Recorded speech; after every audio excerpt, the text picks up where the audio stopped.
Welcome to Season 3 of The Breakdown, the official podcast of the Breakaway Roping Journal and calfroping.com. This season, we're diving into both the breakaway and calf roping like never before, bringing you the personalities, successes, and horses that make these events great.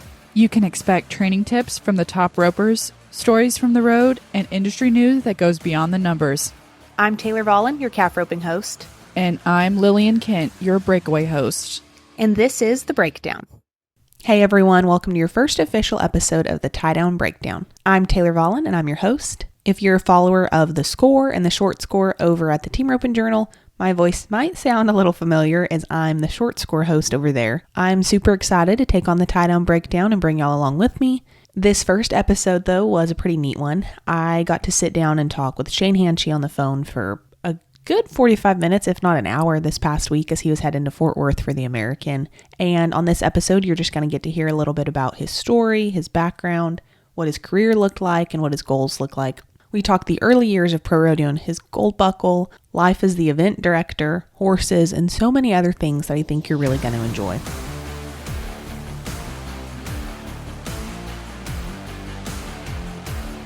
Let's start off with, I guess, the main question.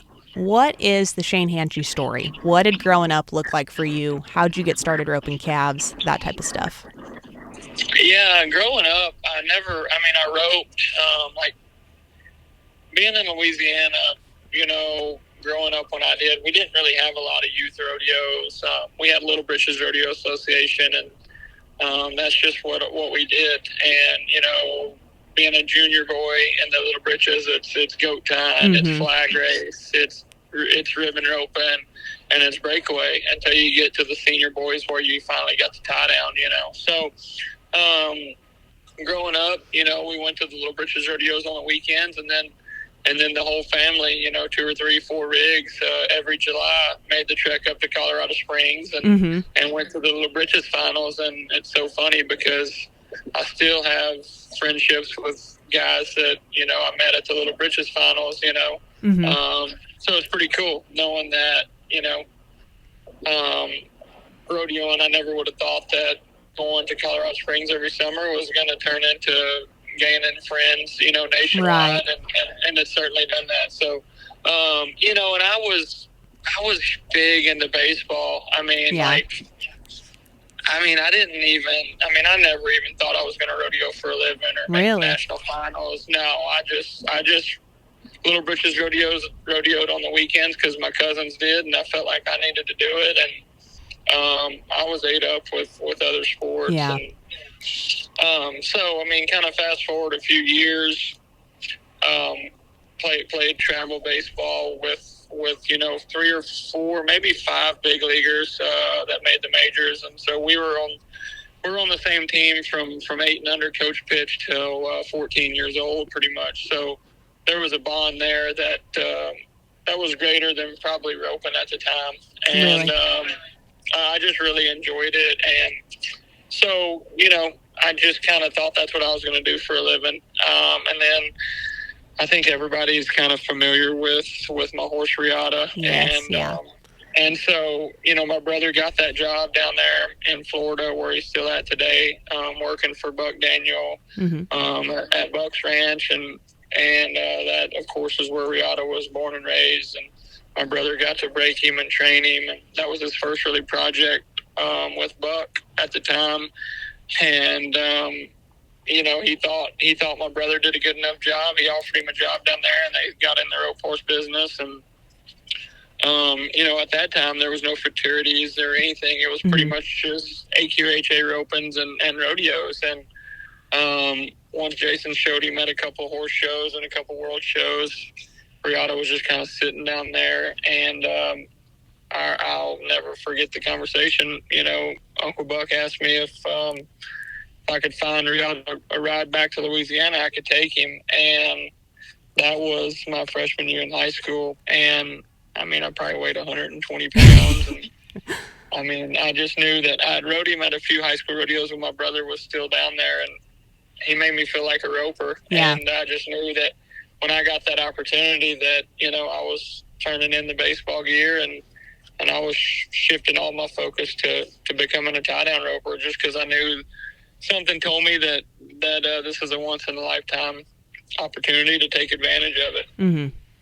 So Rialto is really pivotal, is what it sounds like. Like that was. Oh yeah. The If it reason. wasn't for him, if it wasn't for him coming in to my life at that time, I, would not be nowhere around talking to you on this phone.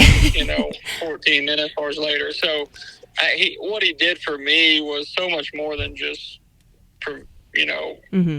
being a great horse for me. He gave me confidence. He made me feel like I could rope, and so I mean, and then it just kind of speaks to him how great he was. I made the high school finals, the college finals, the national finals, and a gold buckle off of him. Like he just, as I got better, so did he. And right. it was a really special bond. When you think about it, it's so crazy to hear that because, you think about, we all know horses and horsemanship are so important, but it's crazy to think of it going down to that much, like a horse truly changing the future of your life. You know what I'm saying? Yes, for sure. And that's what's crazy is, I mean, I can tell you 100% without a doubt in my mind that if it wasn't for him, I wouldn't be nowhere near where I am today. And it sounds cliche.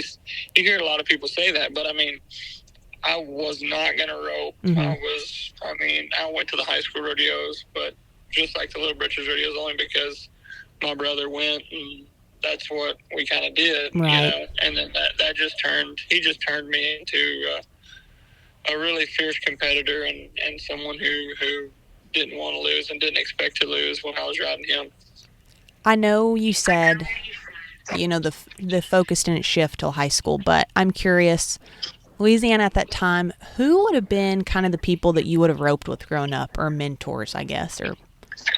Well, for sure, when my brother left in 2004 to go down to Florida, my two biggest mentors were my two cousins, and we were just related by marriage, but they were the Beasley brothers, Ross and Kyle Beasley. Okay. And Ross rodeoed with me for a couple years. Kyle rodeoed. They were very, very, very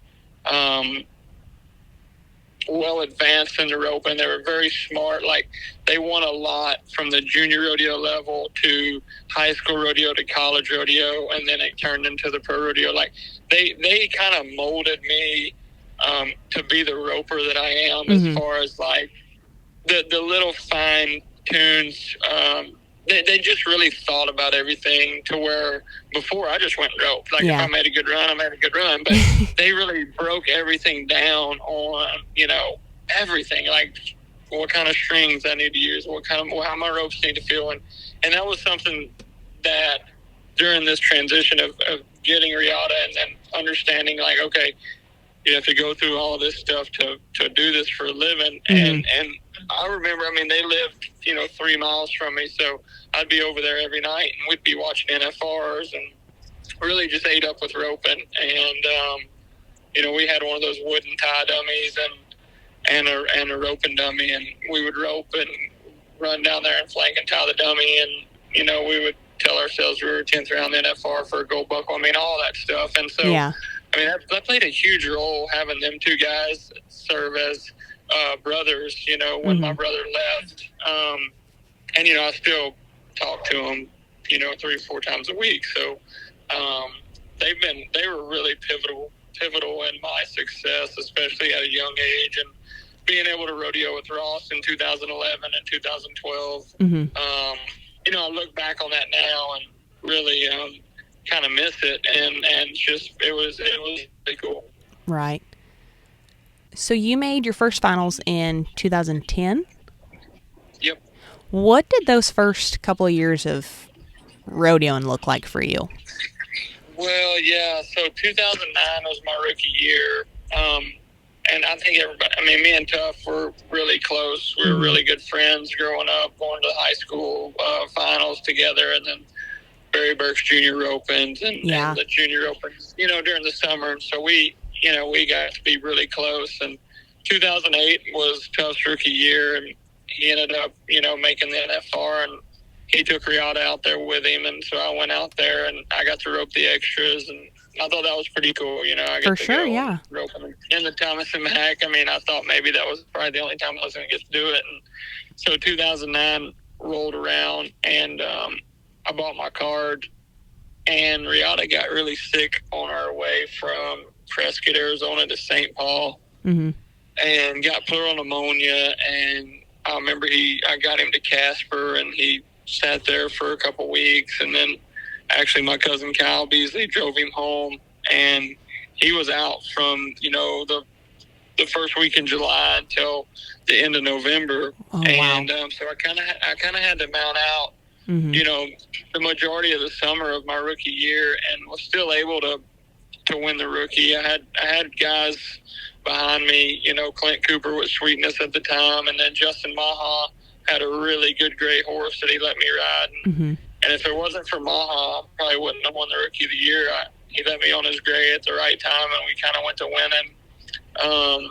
But, you know, in that rookie class, we had, well, I mean, the guys that are 34, like our age, you know, it stems from me, Tough, Corey, Caleb Schmidt, Reese For Reamer. sure. I mean, I could go on. We had Yeah. some roping dudes, you know. Oh, Stetson gosh, Best yeah. was in my rookie class, and so, I mean, we had a lot of guys that could really rope. So for me to win the Rookie of the Year, although I wanted to make the national finals my first year, it didn't happen. But to win the rookie, I mean, only one of those guys gets that buckle that says 2009, you know, Resistol Rookie of the Year tie down roper. So Right.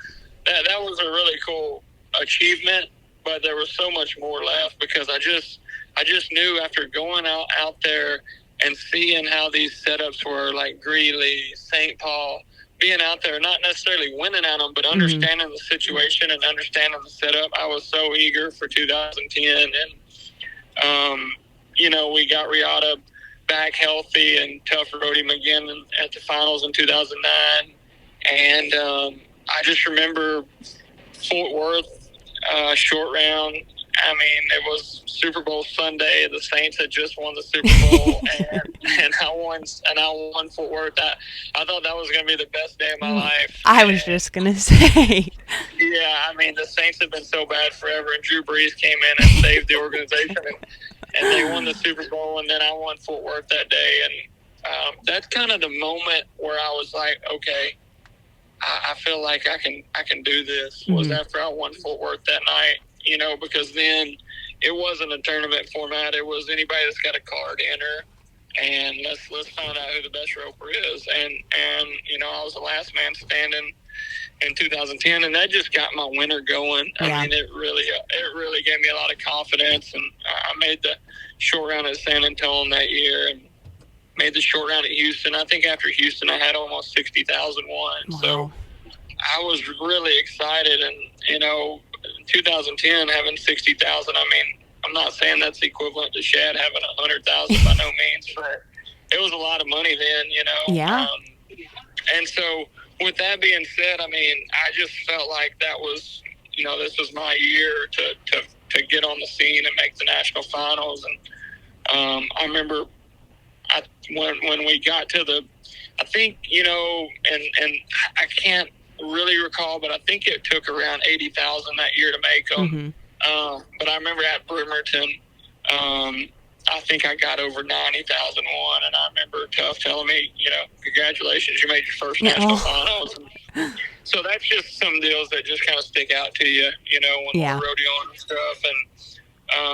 And yeah, we went to the national finals. I didn't win much the first 5 rounds, and next thing you know, winning the average after 9 calves. And I remember PRCA called me and said, you know, we're doing a red carpet thing for the gold buckle winners. If you was to win the world tonight, meet, you know, here, and here with your family. And I'm like, what? Like, I didn't even think there was a chance. And there really, I mean, there was an outside chance. I think I had to win first or second in the round and hold my spot in the average. And Trevor couldn't have won nothing in the round, but that quickly went out the water when Trevor went 7-something. But no, nevertheless, it was a great year. I won 80,000 at the national finals, and it gave me a lot of confidence for the next few years. I know there's obvious things, of course, but comparing rodeo now versus when you first got on the scene and first made the finals, what are some of the biggest differences you think you've noticed? I mean, obviously, like you said, it's pretty obvious with the money. Right. I mean, at the national finals compared to now, but I mean, I would say the coverage that we have now, obviously with social media, That's a good is huge. one, yeah. Kind of 2010. I mean, there probably was some social media, but it wasn't like it is now. And you know, and that goes into the Cowboy Channel and that kind of coverage that we get because. I mean, I just remember in 2011, at that beginning of the year, trying to get a few sponsors, and a few of these guys was like, "Well, how often are you on TV?" Well, if I do good, I'll be on TV 10 nights out of the year, you know. Mm-hmm. And I thought that was a pretty good pitch. But now, you know, we negotiate with these sponsors, and they're like, "Well, how many times are you on TV?" And you're like, "Well, I'm going to 80 rodeos, and let's say 60 of those will be on the Cowboy Channel in some capacity, and then the national finals, and you know, so it brings them it's a whole new dynamic, and it's crazy how it's gotten here, you know, but that has been 15 years ago, so we're moving in the right direction for sure. Right. So fast forwarding, I guess 3 years, 2013. That's the year you won the world, right? Yep. Kind of the same question. I feel bad, but I want to know what a year looks like en route to a world title, if that makes sense. Yeah, I mean, that was a pretty crazy year too. I mean, that year, I remember, so kind of rewind, in November of 2012, headed up to the Canadian finals, Riata colicked in Fort Collins and had to have emergency surgery right there at Fort Collins. So I had to mount out at the Canadian finals in 2012, and then in turn had to mount out at the NFR in 2012. And I got to ride Jag the first 5 rounds, and then I rode Sweetness the last 5. And so I didn't really have a horse in the winter of 2013. So I went with Clint Cooper, and he let me ride Sweetness, and I was able to win Denver right off the bat. And after that, it went kind of dry. I made the Final Four at Houston and won good there, but it wasn't a PRCA. So I didn't have much money going into the summer, really. Mm-hmm. And in fact, starting in June, I was outside the top 15. I didn't quite crack the top 15 until after Albuquerque, which is in the second week in September. Yeah. So I remember getting to Cheyenne in 2013, and I had 34,001. Wow. And I'm like, man, is this going to be the first year that I'm not going to make the finals the last 3 years? You know, I mean, it crossed my mind. So we got Riata Sound, and I took him out starting in May. So I got to ride him in May and June and the first part of July, and then he got crippled at Salinas. Like a hind left suspensory. I can't really remember the details, but he was hurting and he was going to be out. And I remember my vet said, "Hey, if you make the finals, he'll be ready, but don't plan on having him anytime before that." And so then I went back to mounting out, and luckily, I mean, the save of the year, maybe of my career, I had 42,000 going to Ellensburg, and Cody Old let me ride Pearl at Ellensburg, and I won. Man. I think I won the first round. I split the second round. I come back high call, and I think I won second the short round, won the average, won like 11,000. And then the very next day, I went to Lewiston Slack and won it for another $4,000.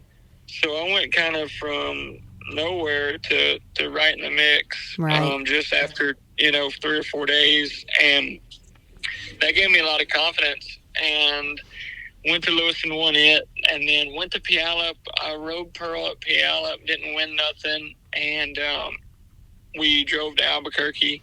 And I remember this is when we had 2 tour finales. We had Puyallup, and then we had Omaha.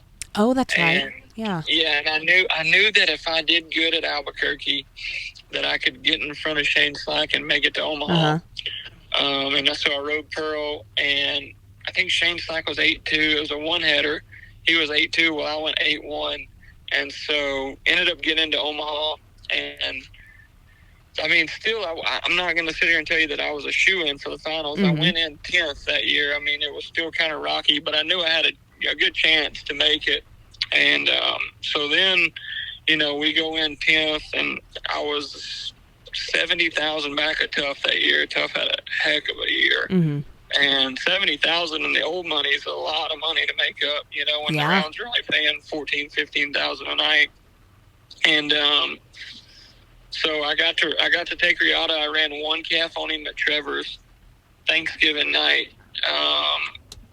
And I remember looking over at Trevor, and he said, "Well, you don't need to run no more. He's ready, and you're ready." And it kind of just, from that run on, it kind of just was almost like a fairy tale. I won the first round out there, and then I placed on my second one, and then I went 6-9 on my third one to win second in that round.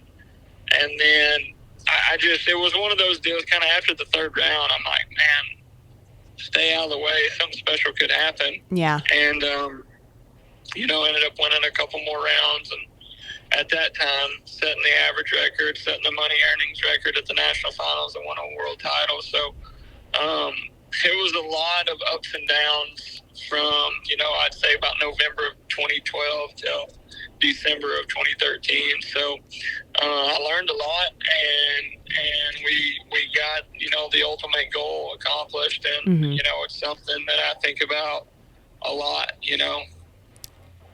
That's got to be even more, I mean, I would think as an outsider, that's got to be even more rewarding, though, looking back on the 12 months, whatever it is before that, knowing what you had to go through to win that. Yeah, for sure. I mean, it makes it even more worthy, knowing that, it would have been different if I'd had Riata from, November of 2012, who's to know what would have happened at the finals. And then just knowing, I think that's why even to this day, I mean, you can go back to the last 3 or 4 years, losing Bam, losing TJ, and having to mount out, and having to bounce back, and having to mentally tell yourself that everything's going to be okay when really it really isn't. I think all of that has grown me into the person and the roper I am now. And that's what I've told a few people, close with me. I'm like, man, when I look back, and everybody always wants to watch the 2013 or bring it up, I'm like, I just kind of shake my head, and I'm like, man, I feel like I'm just such a better roper now, and I haven't gotten one since, but gotten really close to a couple of them, but it's just crazy, Okay, so following up with that, this might be kind of a dumb question, so I'm going to apologize now, but what do you think is so different from you roping now to then? Oh, I just think, so when I go back and watch, I'm like, man, so the fundamental side of it, I'm just like, man, I had way too much spoke. I had such a little loop. I didn't ride my horse very good, but it really didn't matter. I was just going at them, and then I just feel like now, like I'm way more mature of a roper as far as understanding when to take advantage of certain situations, and knowing when you just have to get by, and I feel like I kind of use a bigger loop now. I don't use as much spoke. I can control my rope a lot better. I can control my slack a lot better. And I just feel like I set myself up better now.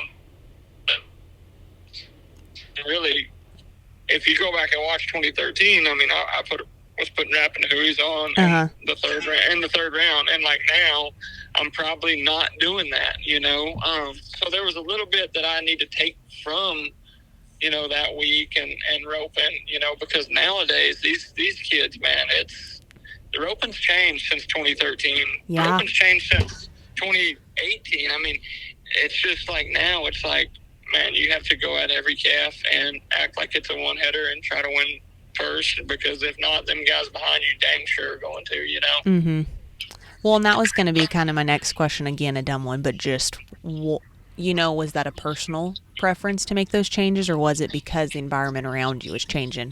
It's not my personal. It's mainly my wife telling me, hey, if you want to stay relevant and stay competing with these guys, you better start getting off faster and taking more chances, That's funny. Yeah.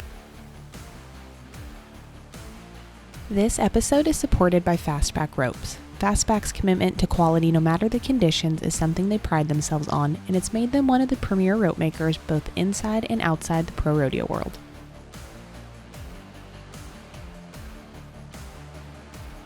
Horses. I just feel like you've been dealt so many hard cards with horses. You've had great ones, but you've had so many losses, and I don't know if you feel that way, or, kind of your thoughts on that. Definitely feel that way. I try not to show it, and I try not to tell people about it, because I just feel like it kind of brings you down and makes you feel sorry for yourself type deal. Mm-hmm. But no, I've wondered, especially here recently, I'm just like, and I've never really asked myself this question before, but it's just like, man, why does this have to happen to me? Just like Bugsy getting crippled after the second go around this past NFR, and I haven't rode him since, and I'll be lucky to ride him by the 4th of July, if I'm being quite honest. Oh, man. Being real with you. Yeah. So I was just like, man, I buy the horse that I want, November of 2022. We go through quite a bit of rough patches and get us both some confidence in where we think we need to be, and have a great summer and win the horse of the year, and then get out there, and looking forward to 10 nights out there, and with a chance at an outside chance at a gold buckle, but a lot of money to be won anyway. For sure. And he gets crippled when I think we're breakaway the calves on Monday, and doesn't show no signs until Friday, which was supposed to be the second round, but ended up being the first round last year. So hoping we could get him through it, and rode him Friday, rode him Saturday for the second round, and then my vet's like, you can't chance this type deal. And then I'm just like, man, I'm back to needing a horse. Back to, it was tough mentally at the NFR this past year, I'll be honest with you. Yeah. Because I'd got to that point where I was like, man, bam, in 2019 after a great NFR and being close to a gold buckle, and then TJ right before the 2021 NFR where I was going in number one and had a chance, realistically had a great chance at a gold buckle, and him falling with me and all that. And so I was just like, man, when can I catch a break? But at the same time, a lot of people would probably want to go through the hardships I went through to accomplish what I've accomplished. So at the same time, I'm understanding that there's a lot of peaks and valleys. But to answer your question, it's been tough. And just like now, I'm headed to the American right now to row for $1 million. Right. And I got a 5-year-old horse and trailer with me that's stepping up, because that's kind of our only option, That's a hell of a perspective, though, that last part you said, just how a lot of people would give anything to be in that position no matter what you've gone through. That is, wow. I don't know why that stuck out so much, but it did.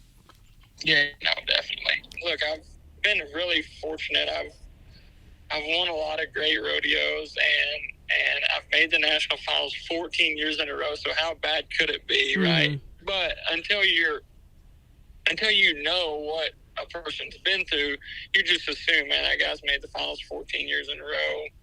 That dude probably doesn't have a bad day. And really, at the end of the day, it's never great, as far as going back through memory lane.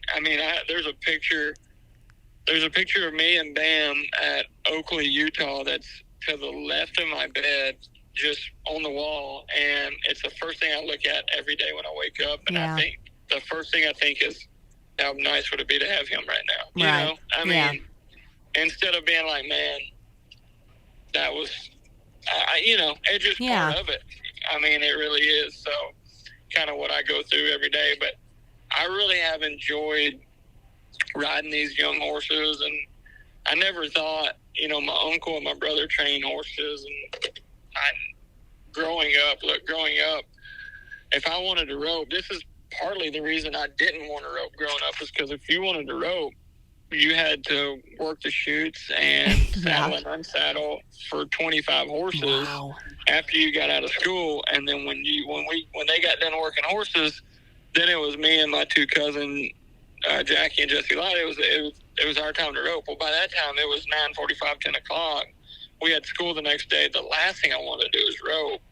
True, and I'd get on there and I'd rope, and I would just burn out before I even got to rope. And I was like, I ain't freaking being a horse trainer. This looks no fun, you know? And fast forward now, and we've got 20 horses at the house, and me and Bo Peterson ride them every day, and a lot of great bred horses, and, you know, with the fraternities and all that, and with our fraternity, we're just trying to get the next generation brought up, and you know, now I'm riding one of them. I mean, I rode them at Houston last week, Fort Worth. I mean, both American contender deals, and I'm riding Saturday for $1 million like that. But that's very, very gratifying to me, is knowing that I've put a lot of work in these horses for it to work. You know, what a full circle kind of deal. I feel like, right? I mean, just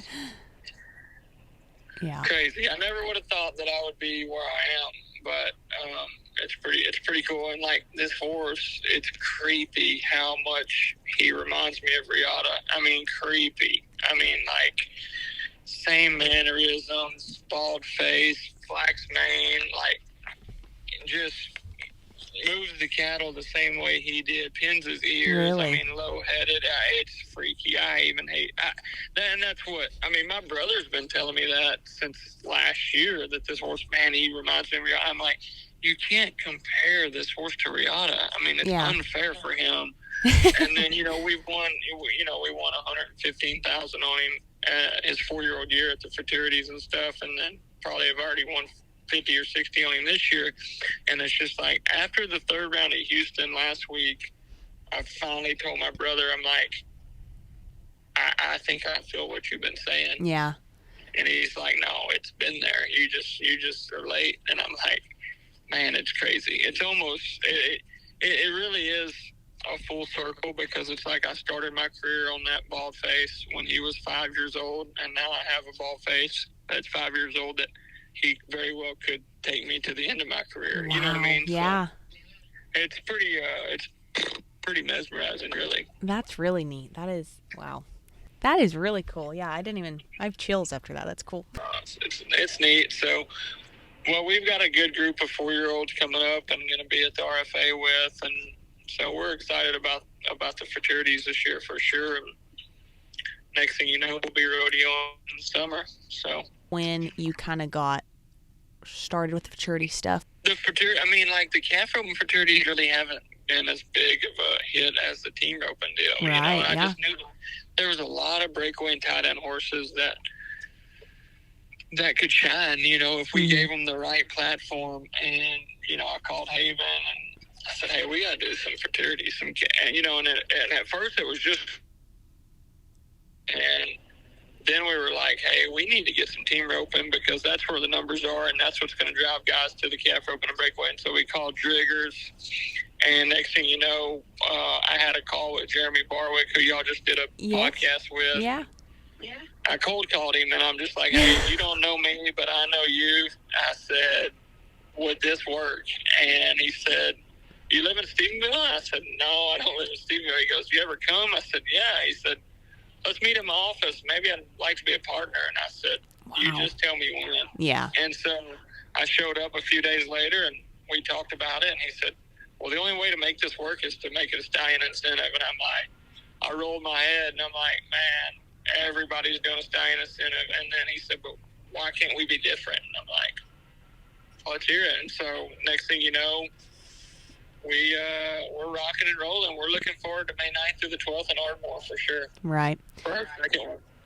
You kind of said something that it's so funny.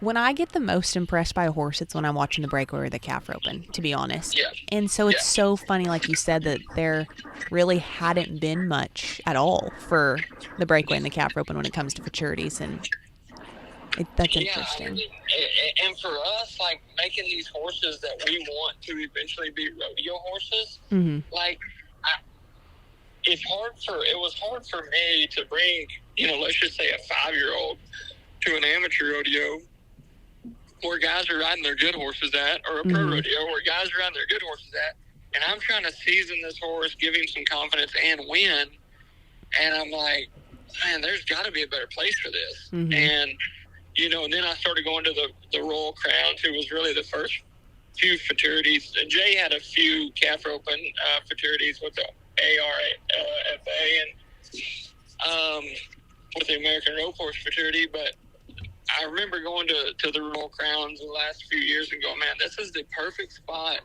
to bring a horse to season. Obviously it's not huge noise and crowds for performances, but it gives these horses some confidence to be able to go and do their job and still win on them, So I thought that was huge, and I still think it's just going to get bigger and bigger with the breakaway and tie down futurities.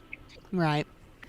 So, kind of thinking ahead, what are the current goals? What might the future look like, you think, for you?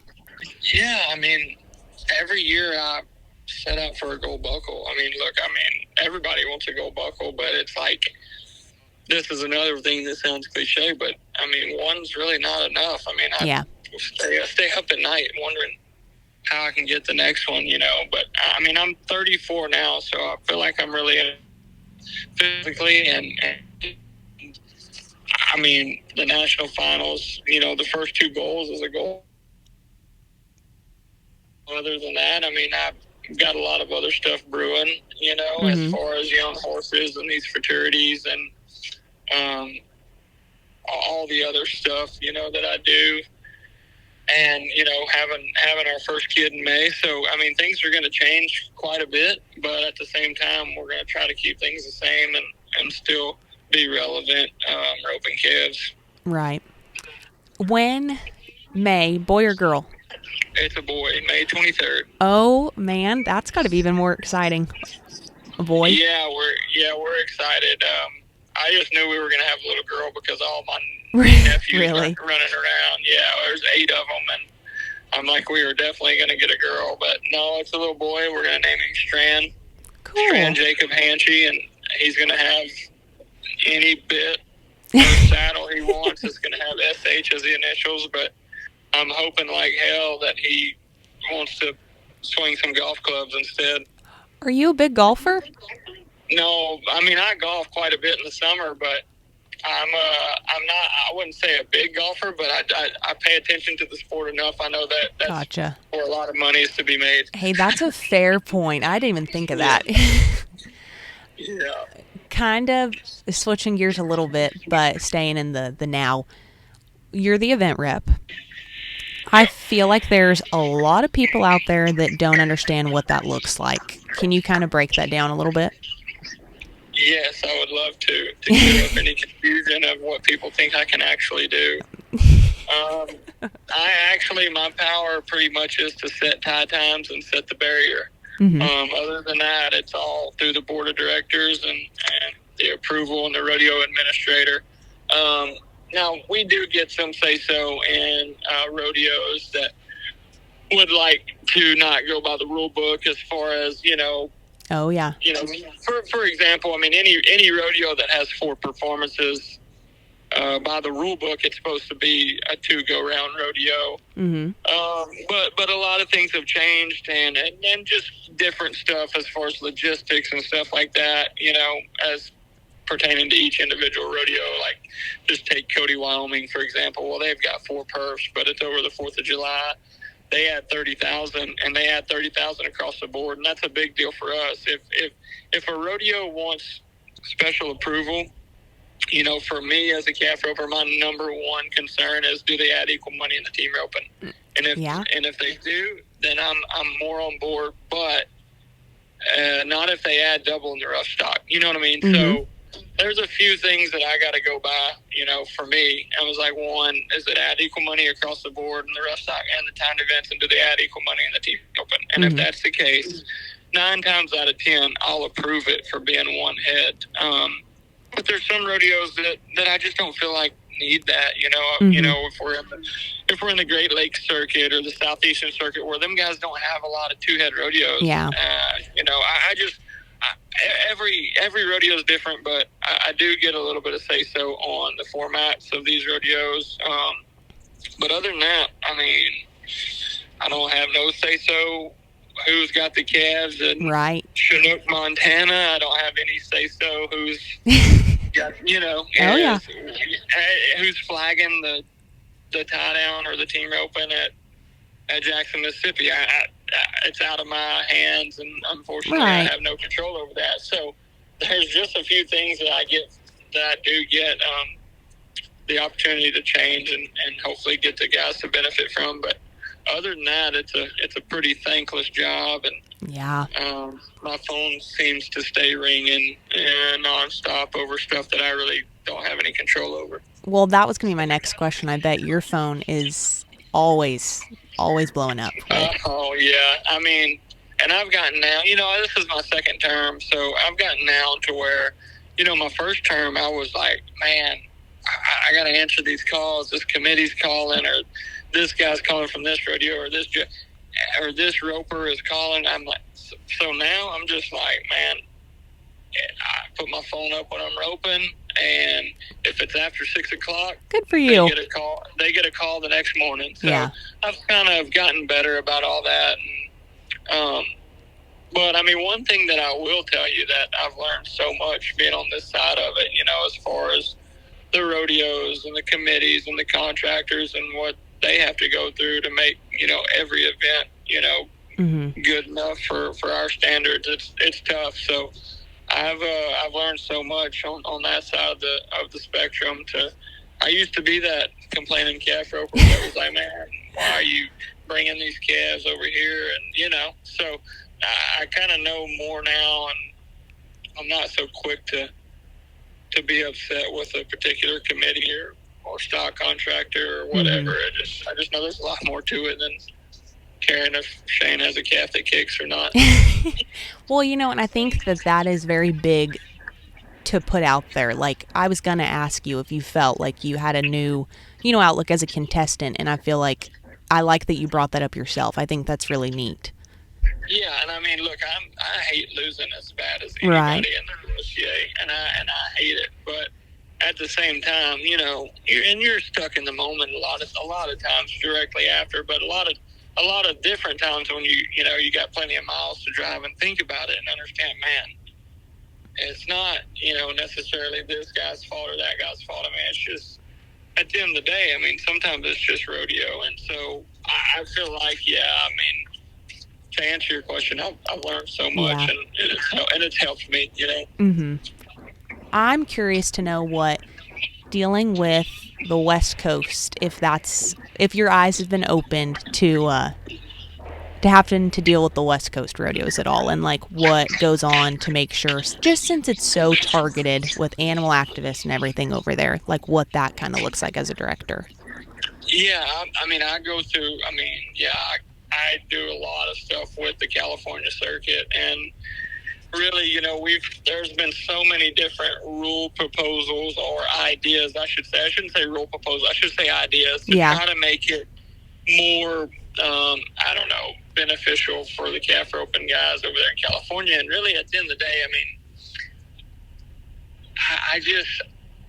it's hard for me to go outside the rule book, get, and to be able to say, oh, okay, y'all want, the no jerk down, which is fine. Like the no jerk down policy, it's written black and white. If y'all want to no time for a jerk down, here's what you have to do as far as a contractor to prepare those calves. And if you don't get them prepared, then there's not a no time. Mm-hmm. And so other than that, that's kind of what I stick by. And other than that, it's pretty plain and simple. I mean, really? if they don't want to go by them rules, then I mean, that's just kind of the shield, like the NFL. Like, I mean, if you want a different, if you don't want the calves to come off their feet at all, then you'd have to go through the board of directors. But honestly, it's been not bad, I will say. Dealing with the California circuit. And I will say that Jeff Davis with Rodeo, he's really been helping, and he's a big advocate for calf roping, and he's a stock contractor all along that border, and on that West Coast, and he's had a lot of great ideas that I think will be beneficial at some point. But right now, until there's a lot more heat on it, I don't think. I think that the standard jerk down policy is going to be in place for years to come. Mm-hmm. And I mean, I say that now, that could change in 3 months. By the time we get out there. So who really knows? Yeah. But there's so many good committees out there that understand. That if you want to do this way, you got to go by these rules. Yeah. And so that's what Clovis, for example. I mean, them guys are pretty cool. Dan Rigsby, they're actually roping walking fresh calves this year for the first time probably ever, or in a long time, and one for everybody and a long score, and we're going to utilize that arena. And they want what the Cowboys want, and they asked me how y'all feel about roping walking fresh, Mm-hmm. I mean, that's great. That for a rodeo like that to want to do something different is pretty awesome. Right. Getting completely off topic again, I'm scatterbrained. Once upon a time, you started a little, and I say that jokingly, thing called the Cowboy Journal. That was 2017, was it? Yes. So I was a huge fan of that, and I was very sad when that went away. But I've always kind of wondered what made you start that. Yeah, so really my love for other sports is really what triggered it. There's still a site called the Players Tribune, and I remember specifically reading an article about, this is kind of when Thursday night football was starting to be a big thing, and you heard kind of some riffraff from the players that they didn't really like Thursday night football. And so I remember Richard Sherman wrote this article for the Players Tribune, and the Players Tribune is pretty much just a platform for professional athletes to speak, Mm-hmm. And so he talked about, Thursday night football not being very good because of on their body, if they play on a Sunday and then they rest and yada, yada. And so I just was thinking, man, that opened my eyes a lot to the NFL and what they went through as far as them players to be able to play each Sunday. And I was just like, man, if people understood what rodeo cowboys go through day in and day out, For sure, to get where they need to get and win what they need to win, like people would love it, you know. And that was literally my idea. I think after the national finals of 2017, maybe, and made a couple phone calls and thought I had no idea about anything about his business, so I was like, I'll get the website and we'll generate some money through ads, and that's fine. Well, little did I know that, I was going to have to pay a ghostwriter and all this stuff and keep him on salary. And so it just got to where, we weren't making enough money to keep it going. But, man, it was such a big learning experience for me on a lot of different viewpoints of being a business owner and trying to start a media platform. And there's some stories on there that will really just jerk the tears right out of you. Oh, and yeah. Some that'll make you laugh, Yeah. I really enjoyed them, and that was one thing that I could do. I felt like I could call Luke Branquino and say, hey, we want to do a story on you, but it's different than any other story you've ever done, and then they just go, yeah, ain't no problem, or Haley Kenzel, or, the one that sticks out to me is the story of Joey Saunier, making the national finals. And what's even cooler about that is seeing Cade dominate the bareback riding and following his footsteps and making the finals last year. I mean, so that family is really special to me, being close to home in Louisiana. Right. So, no, but that's one thing we decided was we were going to keep the social up. We were going to keep the stories up. And I've got access to all the accounts, and if we ever wanted to get things back going where we could financially, that we would still have quite a bit of followers, and we could go from there. Have you guys, I mean, I guess you kind of just answered this, but have you guys ever talked about maybe doing that when you're not rodeoing? We haven't lately. Yeah. There was a core of about 4 or 5 of us that was a part of it, Mm-hmm. and me being the only rodeo athlete, and so man, we haven't really. If somebody would have came in and said, "Hey, here's X amount of money, and y'all run it," I think that would transition and change some ideas. But right now, as well as anybody, there's just so many different podcasts and There is, yeah. and platforms and everything. Which is great for the sport. Just like this. This is so great for tie down roping, and it's been needing to be done for a while. And for you guys to do it, I think it's that's why I'll never hesitate to come on and try to share some knowledge of what I've gathered over the last 15 years.